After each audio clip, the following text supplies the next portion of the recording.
Müslümün 2 oğluna təvəssül eləmək istəyirəm. Neçə il bundan qabaq mən bu müsibəti demişəm. Neçə il bundan qabaq. Mötəbər hadisədir tarixdə. Müslüm şəhid olandan sonra 2 balasını zindana saldılar. Əhl-i-Beyt nə zülmlər görməyib. Bir neçə müddət qaldılar zindanda, 2 az yaşlı uşaq idi. Birdən qardaşlardan biri o birinə dedi ki, gəl bu zindanın nəzarətçisini özümüzü tanıtdıraq. Bəlkə bizi tanıyar, rəhm eləyər. Gələndə dedilər, heç bilirsən biz kimi? Dedi, yox.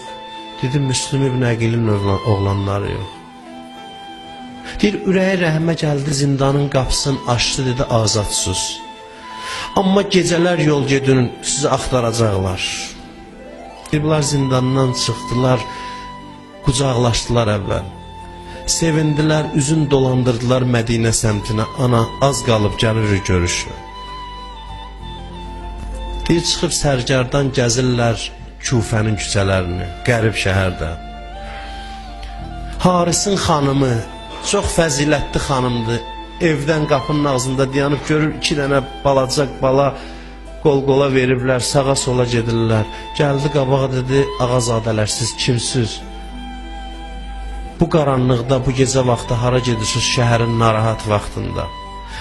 Deyir, yaxınlaşdılar, ana, biz Müslümün balaları yox. Deyir, Müslümün adını eşidən kimi dedi ki, Peyğəmbərə xatirsiz qonaq saxlayayım.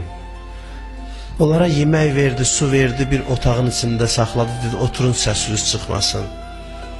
Bunun həyat yoldaşı Haris adında gəldi, qayıtdı evə. Gördü ki, yorğundur, dedi, hardan gəlirsən? Dedi, 2 nəfər uşaq qaçıb zindandan Müslümün balaları. İbn Ziyad mükafat təyin eləyib, kim onları tapsa pul verəcək. Bütün gün axtardım, tapanmadım. Xanım dillənmir ki, nə badə xəbər tuta ki, öz evindədirlər. Yeməyin yedi, getdi, yatdı. Gecənin bir vaxtı uşaqlar da o bir otaqda yatıblar. Uşaqlardan biri yuxudan durdu, ağlaya-ağlaya.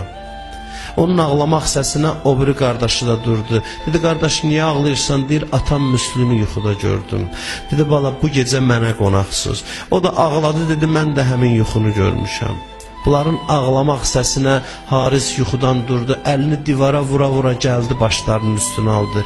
Kimsiz, dedi. Dedilər, aman verdiyək kimi, tanımırsan bizi?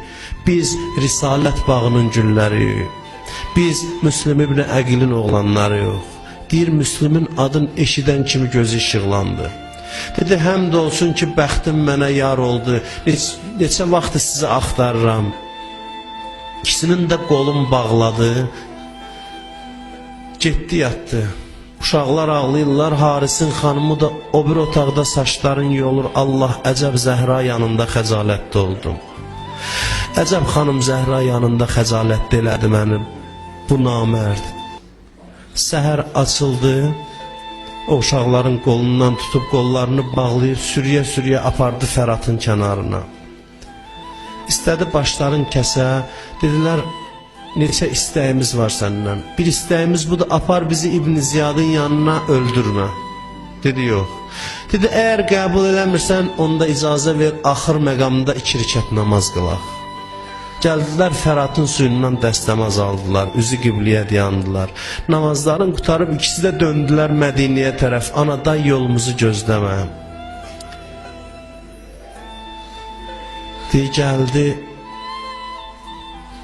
əvvəl balaca qardaşı yıxdı başını kəsməyə. Gördü, böyük qardaş elə yana-yana ağlayır. Evi yıxılan, bu qardaşımı gələndə anam tapşırır mənə. Öldürmə, anam mənə əmanət verib.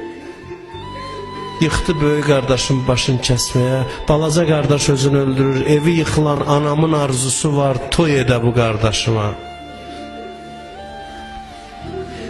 Deyir, etina eləmədi. İkisini də yerə yıxdı, başın bədənindən ayırdı. Bunların anası ilə bacısı Mədinədə yaşayır. Uzun müddətli qardaşlarından xəbər yoxdur. Onların qanlı köynəklərin verdilər bir qasidə. Dedilər, apar anasına, bacısına ver. Birdən qapı döyüldü. Bu şəhidlərin bacısı qaça-qaça qaçdı qapıya. Bəlkə qardaşlarımdan bir xəbər var. Qasid dedi, ay Allah, mən necə deyim ikisini də öldürüblər. Deyir, bacı gəldi qapıya həyəcanla, məndən soruşdu ki, Qasid, qardaşlarımı görmüşsən? Deyir, qorxdum demədim. Dedim, yox görməmişəm, amma qorxdum belə dedim. Dedim, hədiyyə göndəriblər. Bir boğçanı verdim, özüm də dayanıb baxıram. Deyir, sevinə-sevinə gəldi, ana gözün aydın olsun, day ağlama. Qardaşlarım bayramlıq göndəriblər sənə. Deyir, ana sevinə-sevinə gəldi, boğçanı bastı bağrına. Dedi, balalarım, əcəb gündə məni yad elədiniz. Nə yaxşı vaxtda, bayram günündə anozu yad elədiniz. Bir ildir gözüm qalıb qapıda. Deyir, yavaş-yavaş boğçanın bəndin açır. Bacı da əlin qoyub ürəyinin başına. Aça-aça ana balanı necə oxşayar, deyir, boyuza, gözü yolda qalan anoz qurban, nə yaxşı vaxtda məni yad elədiniz. Boğçanın bəndin açdı. Əya imam-ı zaman, ya bəqiyyətül əxyar. Nə gördülər boğçada bir cüt qanlı köynək var. Elə ki boğçanı açdı, gördü 2 dənə qanlı köynək. Oturdu yerə, kaş anoz öləydi, bu gün özü görməzdi. Bala, kaş biləydim harda sizi öldürdülər, necə öldürdülər. Kaş biləydim qəbriniz hayandadır. Ürəkləri bu qəmət dözmədi. Yazırlar 3 gün sonra ikisi də dünyadan köçdü. Ürəkləri partladı. Gəldilər bunlara qusul versinlər, kəfən eləsinlər. Gördülər ikisi də əlin qoyub ürəyinin başına. Neçə nəfər öləndə əlin qoyub ürəyinin başına. Bu ana ilə bacı idi. Gəldilər əllərin ürəklərindən ayıranda gördülər ikisi də qanlı köynəkləri basıblar bağlına. Və səyələmullezine zələmu eyyemun qələbin yənqəlibun və la havlə və la quvvətə illa billahəl aliyyil azim. Allahum